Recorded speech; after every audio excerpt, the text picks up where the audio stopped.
Bonjour à tous. Qui n'a pas été victime de maux de tête, de céphalée, qui ne s'est pas précipité sur les médicaments de son armoire à pharmacie, que l'on croit efficaces et qui pourtant ne sont pas adaptés à ce type de phénomène qui frappe tant de personnes? Céphalée de l'enfant et même du petit enfant, céphalée de la femme enceinte, céphalée de la personne âgée. Nous sommes dans la deuxième partie de l'émission, toujours avec le docteur Maker Ossou et le docteur Matali, tous deux neurologues au centre hospitalier universitaire de Brazzaville.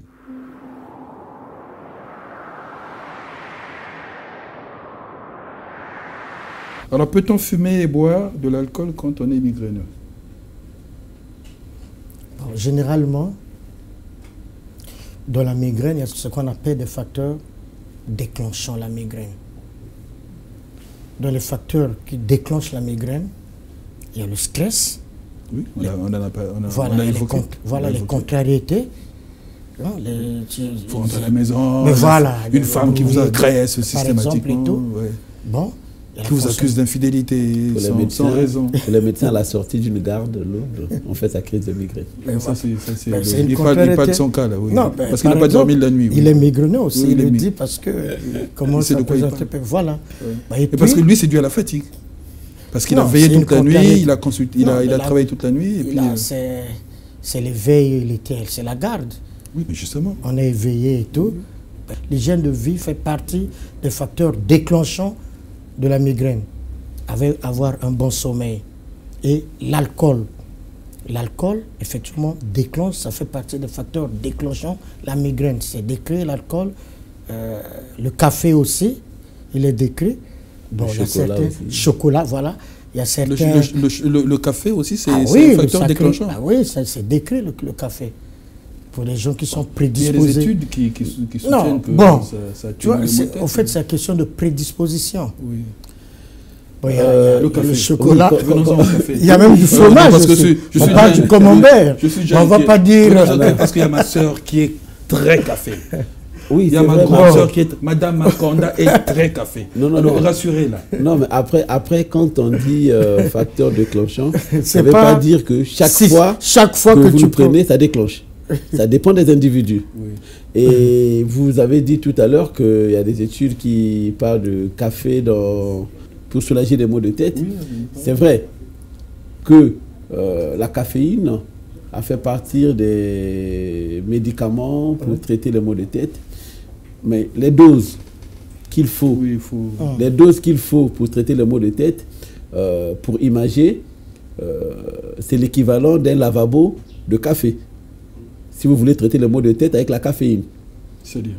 Donc, c'est-à-dire qu'il faut prendre l'équivalent d'un lavabo, boire l'équivalent d'un lavabo de café pour avoir la quantité de caféine qu'il faut pour soulager vos maux de tête. Mais ça vous assomme, ça. Mais oui, lavabo de café.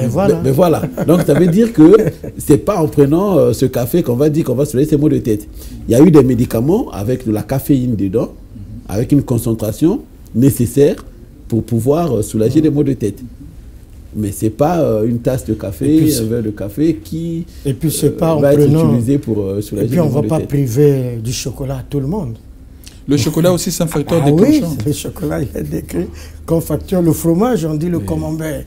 Mais c'est des prédispositions, en fait. Le ministre Makosso doit être et ce n'est pas chez tous les individus. Ce n'est pas chez tous les individus. Ah oui, oui. J'espère pour lui. Parce qu'il est très, très chocolat, lui. Quelle est la différence entre le mal de tête et la fièvre typhoïde? Alors là, vraiment, soyez précis parce que là, ça va dans tous les sens. En fait, la fièvre typhoïde, c'est diagnostiqué, mais alors un peu abusivement. Voilà. C'est vrai que vous avez parfaitement raison. Abusent, nous, neurologues, on reçoit beaucoup de malades, surtout les céphalées de tension et les migraines. Pour la plupart, ils viennent en disant que j'ai souffert de la fièvre typhoïde. Et j'ai fait tant de fois l'examen, j'ai pris tant de fois d'antibiotiques et on m'a toujours dit que c'était la fièvre typhoïde. C'est simple. La maladie s'appelle fièvre typhoïde. Ça veut dire qu'on ne peut pas faire la fièvre typhoïde sans fièvre. La caractéristique principale de la fièvre typhoïde, c'est la fièvre.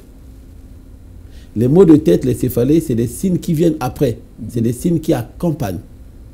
C'est une fièvre qui, pendant la première semaine, augmente.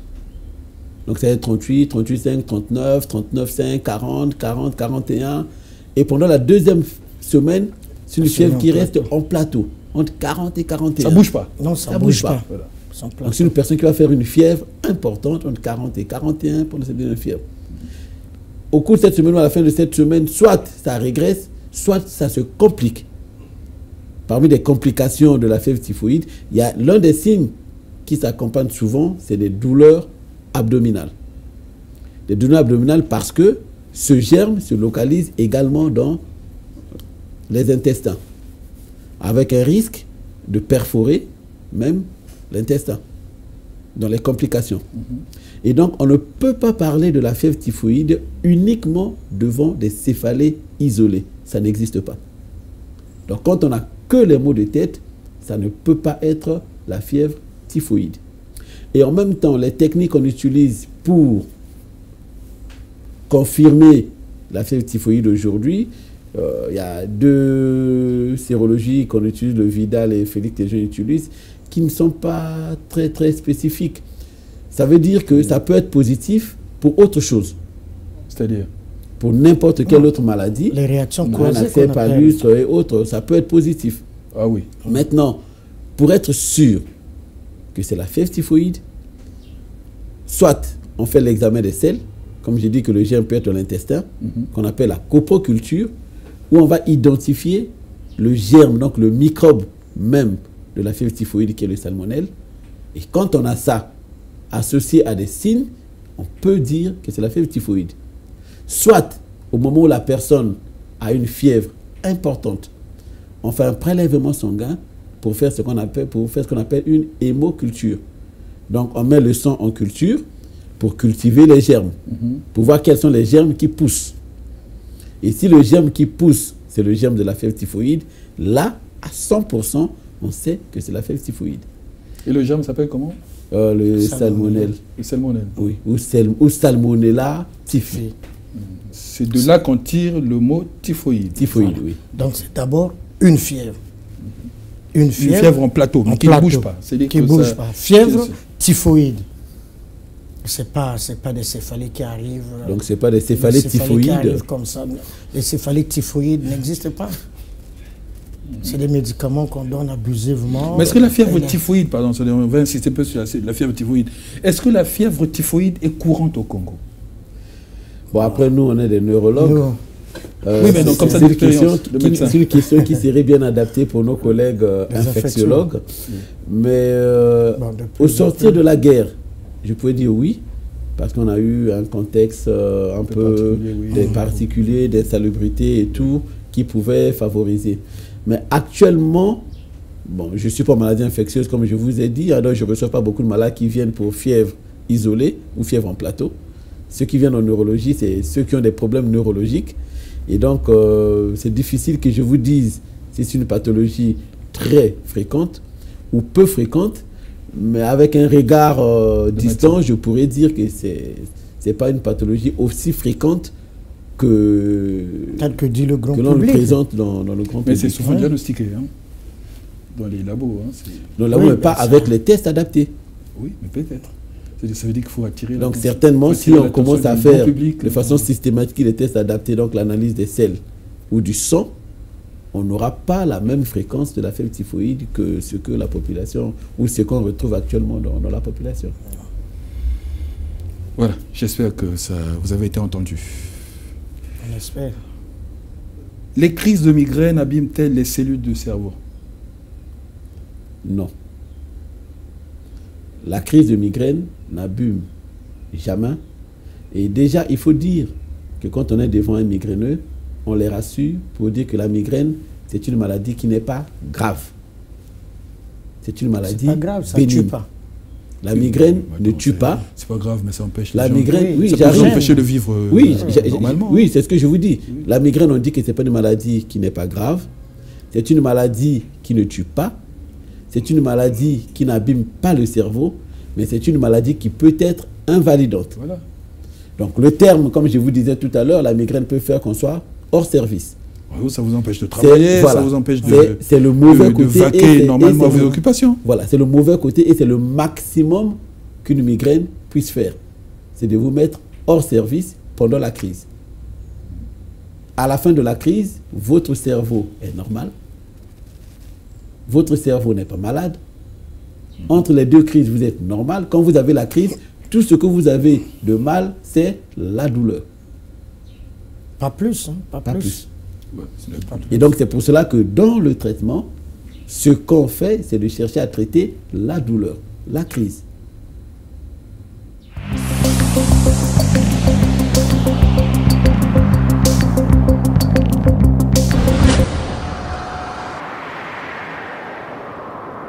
Je souffre de la migraine depuis en fait que je suis adolescente. J'ai des migraines où je dois me mettre dans le noir, qui commencent avec une gêne en fait oculaire, une espèce d'éclair dans l'œil, qui ensuite j'ai les deux yeux où je vois plus rien. Enfin, c'est une espèce de petits pointillés, de petits éclairs qui passent de l'un à l'autre, et ensuite donc un voile complet. Et là, j'ai des fourmis aussi dans les mains, ça peut... Et les nausées arrivent. On a vraiment le cerveau, on a l'impression qu'il y a... On le sent vraiment, c'est ça qui est marrant, c'est que dans le cerveau, on sent qu'il y a une espèce de tempête sous le crâne, c'est exactement ça, littéralement c'est ça, et que le cerveau se triture. C'est vrai que c'est quelque chose qui arrive n'importe quand, qui arrive aussi bien le matin que le soir, en pleine journée, enfin on peut vraiment pas calculer, donc c'est très handicapant. C'est vrai, partir avec des amis, on sait jamais, ça peut se déclencher, je vais être à côté de la cuvette des toilettes pendant que eux s'amusent, ça va pas être drôle. Je me souviens au lycée, j'avais une migraine qui était déclenchée, j'étais allée voir l'infirmière du lycée en lui disant... Je savais très bien ce qui allait arriver, j'ai dit voilà, je vais être malade, je peux pas rentrer en cours, je commence à plus rien voir, je vais vomir dans peu de temps, donc me faites pas revenir en classe, c'est pas la peine. Et elle me prenait pas au sérieux en me disant oui, enfin je vais te donner un effet Ralgan et puis ça va aller mieux. Et non, en fait, elle a eu peur, elle me tenait, elle a appelé mes parents pour qu'ils viennent me chercher. En même temps, je lui parle pas vraiment des migraines parce que c'est vrai que j'ai tellement l'impression que ça fait partie de mon quotidien. L'idéal, ça serait d'aller voir un neurologue, je pense, parce que c'est vraiment eux qui traitent ça. Enfin, c'est tellement spécifique. J'ai l'impression que ma tête est enfermée, un petit peu serrée, comprimée dans un casque. Il y a des battements très forts d'un côté, donc c'est soit ce côté gauche, soit le côté droit. C'est vraiment toujours sur la partie avant de la tête. Et puis au fur et à mesure que la crise se prolonge, la douleur descend, et quand elle arrive juste au niveau de l'œil, c'est là que c'est vraiment le plus douloureux. Je sais que quand je commence à faire du sport, des activités intenses, les crises apparaissent plus facilement. Si je monte les escaliers 4 à 4, si je cours d'un seul coup, je commence à entendre mon cœur battre dans la tête. Quand j'ai une crise de migraine et que je dois continuer à travailler, je suis plus facilement irritée, donc les relations avec les collègues s'en ressentent et c'est pas toujours facile.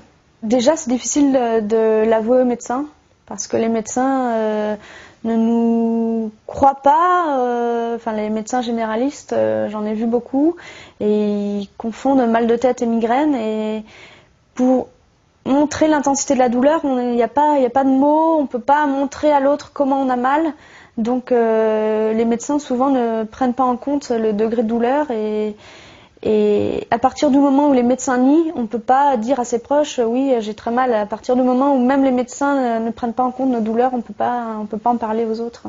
Maintenant, je vais voir un neurologue qui est spécialisé dans les migraines. Donc lui connaît vraiment toute la palette de médicaments accessibles aux migraineux. Et je pense qu'il faut vraiment que tout le monde se rende compte que c'est très douloureux, que c'est handicapant dans la vie de tous les jours, qu'il y a des activités qu'on ne peut pas faire, qu'on est obligé de se restreindre. Et comme c'est une maladie qui ne se voit pas, c'est pas évident d'en parler et que les gens comprennent autour de nous.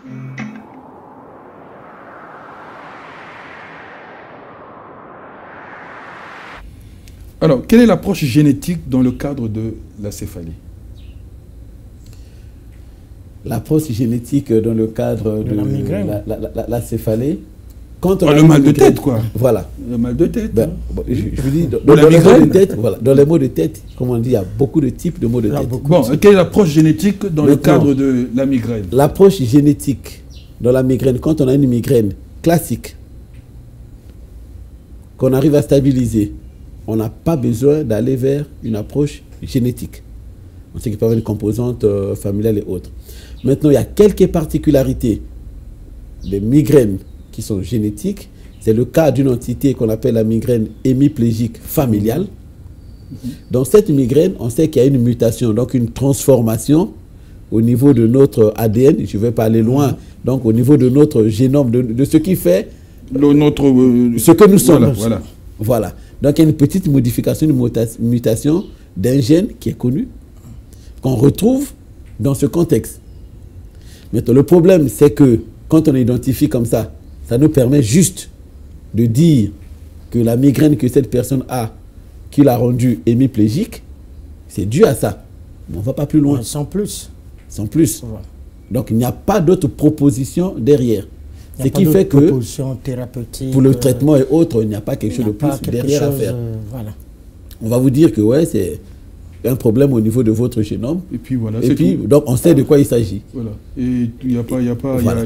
Et donc derrière ça, il n'y a rien. Voilà. Et donc du coup, l'approche génétique dans les céphalées, dans la migraine, c'est limité à certains cas comme ça, mais c'est pas quelque chose de classique, de courant où on doit recommander qu'il faut aller vers l'approche génétique. Parce que généralement, il est recommandé dans une migraine classique typique. Trop besoin de faire des explorations génétiques, l'imagerie, non. Mais cependant, on peut dire à la famille que c'est quelque chose de génétique. Je vous ai dit tout à l'heure que la migraine, on est avec. Donc ça fait partir de nous. Il y a une composante génétique. Mais on n'a pas besoin d'aller plus loin pour rechercher quel gène sur le plan génétique qui est perturbé, parce que ça n'apporte pas un plus derrière. Alors quand on a mal à la tête d'un seul côté, ou en tout cas plus mal d'un côté que de l'autre. Dans la migraine peut cacher une maladie. C'est-à-dire que la migraine, comme telle qu'on a décrit, les céphalées, pulsatiles, hémicranies, tout ça avec photophobie, avec des difficultés et tout, ça entraîne la personne à lutter, à dormir, et ça empêche la personne à vaquer à ses occupations. Ça, c'est la forme typique. Il peut arriver que dans cette migraine, que la céphalie change de caractère. C'est-à-dire? Ça peut cacher une autre maladie. C'est-à-dire que quelqu'un a une migraine et de l'autre côté, la personne commence à sentir une autre douleur. Ça peut cacher une autre maladie. La migraine vraie, nous, on ne fait pas les explorations. La migraine, elle est diagnostiquée. On sait que c'est la migraine, on a des antécédents et tout. Il y a un traitement qui est codifié, qui est là. Mais lorsque de l'autre côté, on commence à sentir autre chose, et la douleur de l'autre côté n'est pas la même que celle qui est ailleurs, et ce n'est pas la même douleur de la migraine, ça nous pousse à faire des explorations. On se dit non, peut-être qu'il y a quelque chose. Là, on est obligé d'explorer. On est obligé de faire l'imagerie et tout, d'explorer. C'est vrai qu'il nous arrive aussi de faire des explorations dans des migraines classiques, quand avec les médicaments, ça ne cède pas, parce qu'on sait, comme on a dit tout à l'heure, il y a un contexte de stress et d'anxiété qui peut entretenir les maux de tête. On sait que quand on est migraineux, quand on fait une grosse crise, on a l'impression qu'on a une bombe dans la tête qui va peut-être s'éclater un jour. On se dit qu'il y a quelque chose dans le cerveau. On se dit qu'il y a certainement quelque chose dans le cerveau. Et que peut-être que je vais finir par être paralysé. Parfois, malgré l'entretien avec le médecin ou le neurologue qui vous rassure, qui vous met des médicaments, vous n'êtes pas rassuré. Donc, vous gardez une certaine anxiété et qui entretient les maux de tête. Et les maux de tête entretiennent l'anxiété. Ça devient un cercle vicieux. À ce moment-là, il nous arrive de faire des explorations dont on est conscient que ça va être normal, mais c'est pour rassurer le malade. C'est une psychothérapie. Et donc, quand on fait l'exploration et qui est normale, souvent, le terme qu'on utilise, on ne dit pas au malade que l'examen n'a rien montré, parce qu'il va se dire que j'ai quelque chose, mais que l'examen n'a pas vu. Mais on dit au malade que l'examen a montré que vous n'avez rien. C'est une psychothérapie. C'est une psychothérapie. Voilà. Voilà, donc que l'examen, voilà. J'ai des maux de tête récurrents. Voilà, que le scanner est récurrent. Est-ce que c'est pas une tumeur voilà. Voilà. Que le scanner ou l'IRM que vous avez fait a exploré tout votre cerveau et montre que vous n'avez rien. Que tout va bien. Que tout va bien. Et ça rassure le malade. Et là, ça rassure le malade. Ça peut arrêter le côté anxieux du cercle. Et parfois, ça soulage des maux de tête derrière. Et ça induit aussi l'adhésion au traitement. Alors, existe-t-il des aliments que le migraineux doit éviter? Bon, c'est un peu ce qu'on s'est dit. Hein. C'est ce qu'on s'est dit, mais ce que je peux ajouter, c'est qu'il n'y a pas de dogme. Il n'y a pas de dogme. On ne peut pas dire à un migraineux qu'il faut éviter tel et tel aliment. On sait, comme on a dit tout à l'heure, qu'il y a quelques aliments qui peuvent déclencher la crise. À ce moment-là, c'est au cas par cas. Si, moi qui suis migraineux, en prenant le riz, je déclenche ma crise de migraine, j'arrête. Je réduis ou j'arrête le riz. Et si le docteur Matali, sa crise de migraine, c'est le chocolat, bah, il va faire attention au chocolat. Mais médecin, on ne peut pas dire à un sujet qu'il faut éviter tel l'environnement qu'on vit avec, tu vois, les veillées, on a beaucoup de choses et tout. Oui. On sait que c'est le migraineux. La pollution. Le stress. La pollution. Non, le stress déclenche les migraines. Comment faire?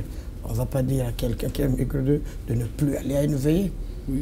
Donc, ce n'est pas des dogmes. Ce n'est pas des dogmes, mais il faut le savoir. Si la personne sait que, bon, si je vais à une veillée ou bien si je rencontre le bruit très fort, ça me déclenche la crise de migraine, bon, c'est à la personne de prendre des précautions. Mais des fois, vous n'avez pas le choix. Vous avez une église de... Attendez, vous habitez à côté d'une église de réveil qui vous impose des décibels. Des décibels. Oui, bon, là, c'est malheureusement... Oui, ça, c'est un problème. Ça, c'est un problème, ça. Oui, ça, c'est un problème. Voilà. Et qu'est-ce qu'on fait? Ah, ça, c'est le pouvoir public, ça. C'est pas voilà. nous. Parlez-moi de la migraine des sujets âgés. Non, la migraine des sujets âgés, un sujet âgé peut avoir été migraineux depuis sa jeunesse et il continue avec ses crises de migraine. Et donc là, il vit avec. Donc on prend en charge comme une migraine. Mais sauf classique. Sauf, comme dit le docteur aussi, dans ces conditions-là. Donc, la migraine du sujet âgé, cette personne qui a commencé à présenter les migraines depuis l'enfance, enfin depuis le jeune âge, jusqu'à l'âge adulte, souvent, le caractère typique de la migraine n'est plus le même. Deux fois, les crises n'ont plus... ce n'est plus les grandes crises avec des vomissements et tout. Deux fois, ça peut se résumer à des petites douleurs. Bon, ça peut se résumer à des simples auras sans douleur. Au fait, le caractère change. Voilà. Maintenant, un sujet âgé qui n'a jamais été migraineux, qui commence à présenter des maux de tête d'un seul côté, là, c'est pas du tout à la migraine qu'il faut penser. Ah, c'est à quoi alors? C'est pas du tout. À une maladie particulière qui est une maladie inflammatoire qui touche les vaisseaux, donc une inflammation au niveau des vaisseaux, qu'on appelle une artérite, une maladie de Horton. Ça, c'est en tout cas la première chose à quoi penser devant des maux de tête unilatérales d'un côté chez un sujet âgé. Et quand je dis âgé, c'est à partir de quel âge? Théoriquement, on dit à partir de 60 ans. 70 ans. Pour la maladie de Horton, à partir de 60 ans. À partir de 60 ans, au-delà, quand on débute les maux de tête d'un seul côté, surtout temporal, qui persiste, surtout temporal, là en tout cas, c'est pas la migraine qu'il faut penser. Ah oui. C'est une autre pathologie. Ouais. Généralement. Et plus grave. Généralement. Plus grave. Hein? Ouais. Plus grave parce que ça peut avoir des retentissements au niveau oculaire, ainsi de suite. Donc, migraine et grossesse, quel conseil? Non, généralement, enfin de façon générale, dans l'ensemble, pendant la grossesse, la fréquence des crises diminue. Et c'est dû à quoi ça? C'est hormonal. Bon, on dit au premier trimestre, il peut y avoir quelques crises, mais sauf qu'après la grossesse, les crises vont reprendre. Mais pendant la grossesse, de façon générale, la fréquence des crises diminue. Et il n'est pas aussi trop bien de... Et une migraineuse qui, pendant la grossesse, fait des crises, pendant la première grossesse, c'est l'une des difficultés que nous avons dans la prise en charge. Parce qu'à ce moment-là, certains médicaments qui passent bien comme les anticonvulsants stéroïdiens, ne sont pas recommandés. Ah oui, parce que c'est tératogène. Voilà. C'est pas recommandé. Enfin, c'est tératogène. Ça veut dire que ça peut provoquer des anomalies au niveau de la formation de l'enfant. Et là, a priori, l'unique médicament contre la douleur qui passe, c'est le paracétamol. Et comme je vous ai dit... C'est pas toujours efficace. Voilà. C'est pas toujours efficace. Ça soulage très peu ou pas du tout. En se disant qu'on espère que pour ce malade, le paracétamol va le soulager un petit peu. Ce qui est rassurant, c'est que dans la grossesse, de façon générale, les fréquences de crise diminuent. Et même l'intensité. Même l'intensité. On reçoit de moins en moins, sinon pas, des femmes, des dames venir en pleine crise de migraine, étant en état de gestation enceinte, de moins en moins, sinon pas. Donc il faut conseiller aux femmes migraineuses de tomber souvent enceintes alors. Bon, c'est pas... On va pas... Un internaute vous pose cette question. Les antennes relais peuvent-elles être la cause de maux de tête? Non, ça veut dire... Les antennes qu'on voit dans la ville, là, des antennes qui sont parsemées partout dans la ville. Là. Non, c'est pas décrit. Hein. Bon, après, honnêtement, j'ai pas de connaissances là-dessus. Pas eu d'études là-dessus. J'ai pas de connaissances là-dessus. Migraine. Il paraît que ça émet des ondes. Migraine et ondes. Ça émet des ondes, mais cependant, on a eu des cas de céphalée après utilisation prolongée du téléphone cellulaire portable. Donc, il y a des cas de céphalée après utilisation, quelqu'un qui reste longtemps au téléphone et qui présente des céphalées dues à cette utilisation prolongée. Et certainement, il y a une composante par rapport à ces ondes. Maintenant, les antennes, je ne saurais pas le dire. Il y a peut-être des études, mais je n'ai pas... pas connaissance. Je ne sais pas si c'est une femme ou un homme, mais il veut savoir si les antennes peuvent provoquer des...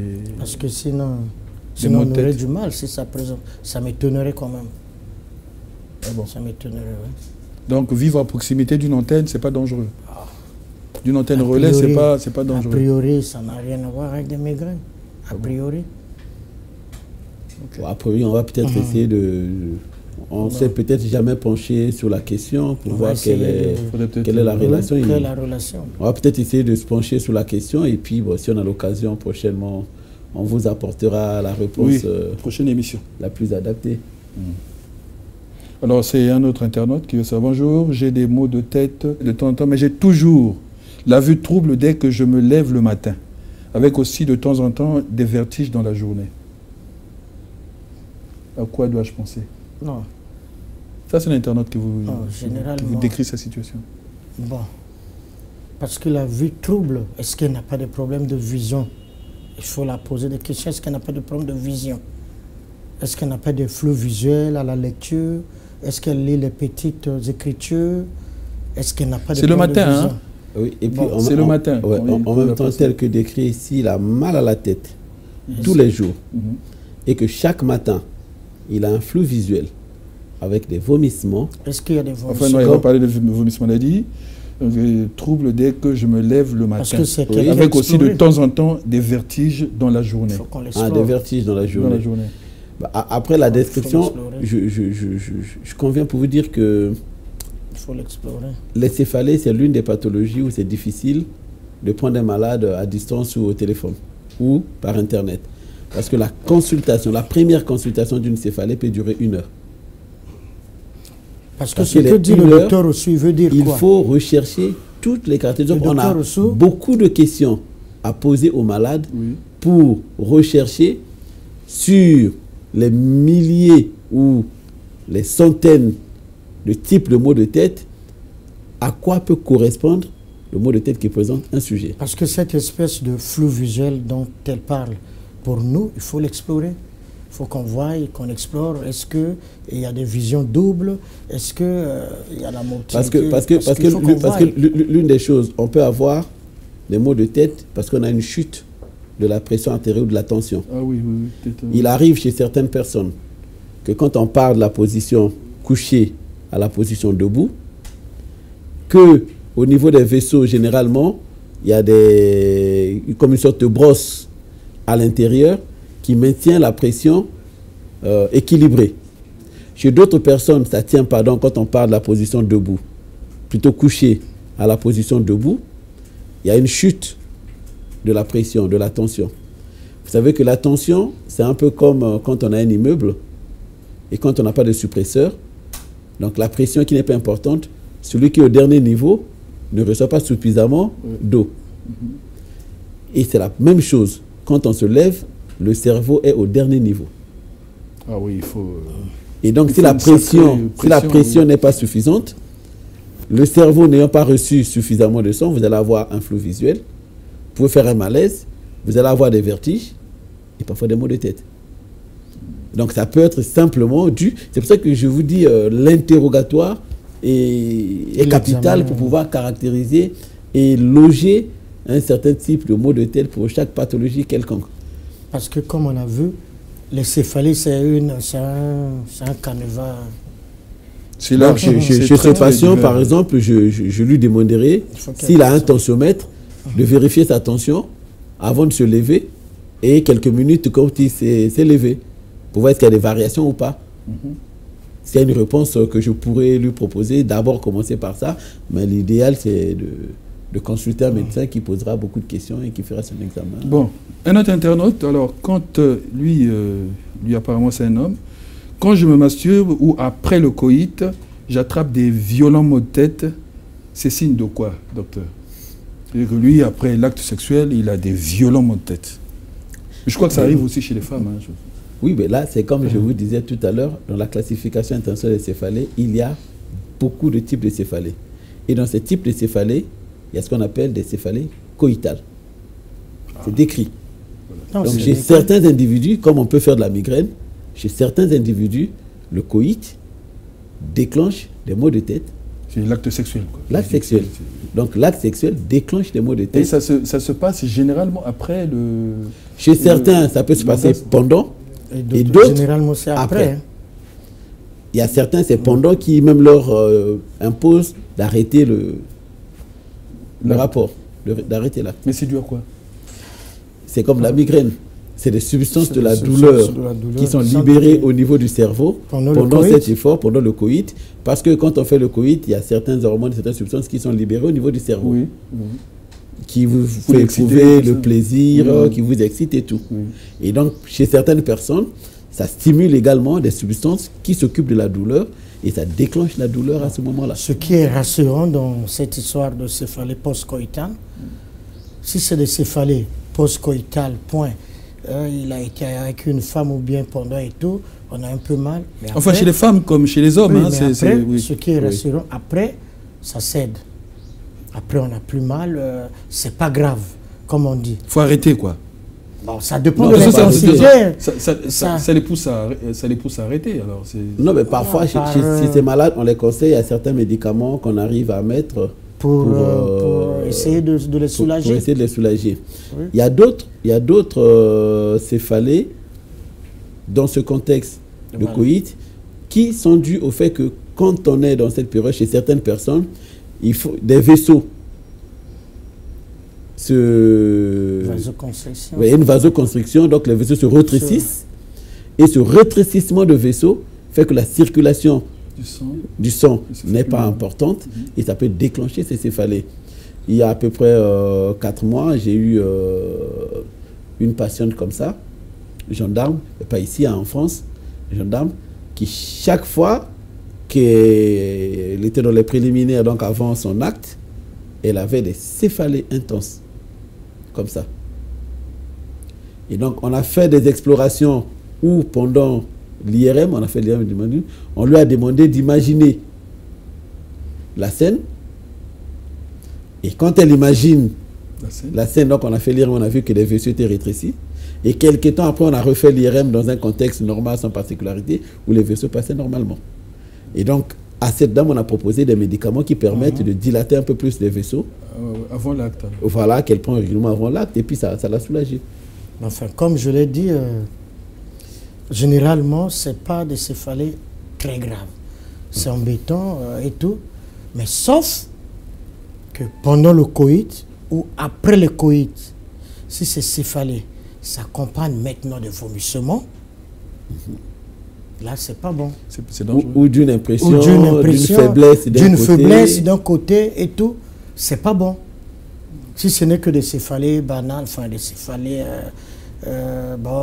pendant le coït, après le coït, on a mal, et puis après, quelques temps après, on se repose. Et que ça arrive comme ça de façon récurrente. De façon récurrente, sporadique. Bon. Mais si c'est des céphalées pendant le coït, on a mal, et qu'on commence à avoir des vomissements ou des fourmillements, d'autres sensations, non, ça c'est dangereux. Il faut voir un médecin. Oui. Ça veut dire que ça peut... Ça peut saigner au niveau du cerveau. Oui. Ouais. Avis aux téléspectateurs. Hein.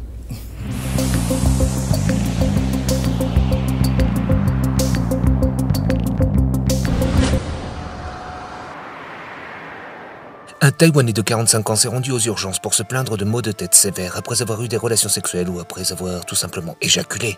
En effet, l'homme a déclaré qu'il avait subi des maux de tête à chaque fois qu'il éjaculait. Il a ajouté qu'il souffrait de ces symptômes depuis l'âge de 10 ans. Le médecin lui a alors expliqué qu'il souffrait d'une coïdale céphalée, ce qui correspond à des maux de tête causés par l'éjaculation et qui peut durer des heures, voire même des jours. La raison est due à une constriction des veines dans le cerveau de l'homme et due à l'augmentation de la pression artérielle après les rapports sexuels. Il doit absolument éviter l'exercice intense ou de déplacer des objets lourds. Ceci pourrait également provoquer une augmentation de la pression artérielle.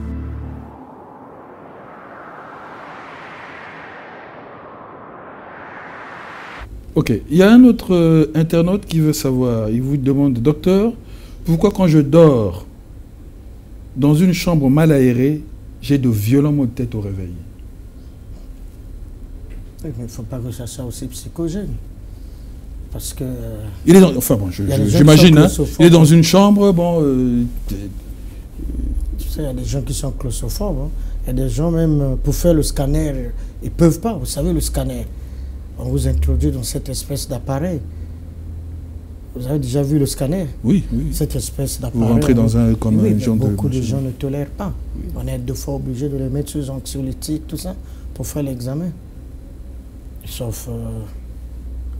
ça peut être psychogène. Oui, c'est psychogène, mais il est conscient de la situation. C'est-à-dire qu'il ne peut pas supporter l'idée de rentrer dans un scanner. Ouais.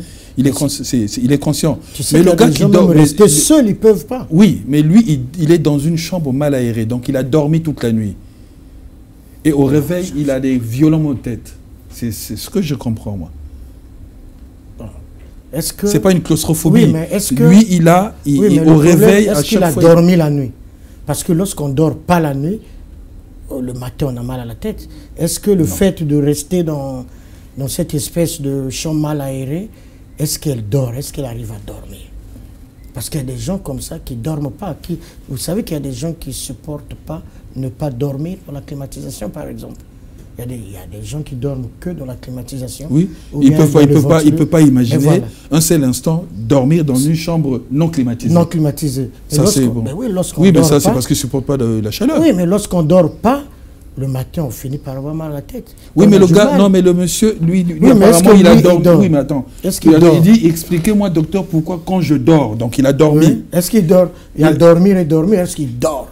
Bon, imaginez qu'il ait dormi profondément dans une chambre mal aérée. J'ai de violents maux de tête au réveil. Il s'est réveillé. Moi, je crois au réveil, il a des maux. Je crois qu'il ne dort pas profondément. Mais qu'est-ce que vous en savez? Je crois. Parce que...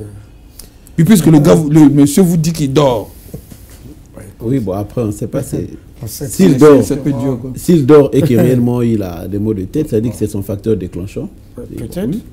Donc lui, il faut qu'il dorme, que c'est son facteur déclenchant. Mais oui, c'est tout. Voilà. C'est tout. Oui, par exemple. Voilà, c'est plus simple. Par exemple. Mais ne me dites pas qu'il ne dort pas. Ah, je ne sais pas. Puisque lui, il dit qu'il dort. Je ne sais pas. Vous savez, à dormir et dormir. Il y a un sommeil profond, il y a un sommeil, tu dors, tu entends le bruit dehors. Oui, mais lui, il n'entend pas le bruit dehors. Donc, il a dormi profondément. Monsieur Bébé, il est taquin. Non, je ne suis pas taquin, docteur Matadi. Dernier mot. Quels sont les conseils que vous donnez aux téléspectateurs qui nous suivent ce soir? Oui, le dernier mot, c'est que les céphalées, c'est donc, ou les maux de tête, c'est un symptôme très fréquent. Pour des maux de tête simples, on peut voir son médecin généraliste. Mais quand des maux de tête deviennent récurrents, ça revient de temps en temps, ou ça persiste au-delà des semaines, au-delà de 15 jours, on a toujours mal à la tête, c'est mieux de consulter un neurologue. Et quand on n'arrive pas à obtenir le rendez-vous avec le neurologue, comme c'est souvent difficile, qu'est-ce qu'on fait? C'est vrai que, comme vous dites, ça peut être difficile d'avoir un rendez-vous avec le neurologue. Nous sommes conscients du sous-effectif, donc on essaie de se battre pour intéresser certains médecins généralistes qui sont dans nos services, qui, pour la plupart, sont formés pour essayer de régler, de répondre à ce genre de choses. Donc il arrive que parfois, quand on est empêché, quand on n'est pas disponible pour voir, on fait recours à ses collègues qui, après, quand ils nous rendent compte, ils ont souvent une attitude adaptée. Et ils ne sont pas forcément connus du grand public. Au moins, ils sont dans le service de neurologie du CHU de Brazzaville. Donc il faut aller dans le service de neurologie. Voilà. Donc on peut prendre rendez-vous avec un médecin du service de neurologie du CHU de Brazzaville. Entendu. Docteur Matali. Oui, je dirais toutes ces céphalées compliquées, traînantes, imposent une consultation neurologique. Voilà. C'est tout. Oui, c'est tout. C'est votre conclusion. Oui, voilà.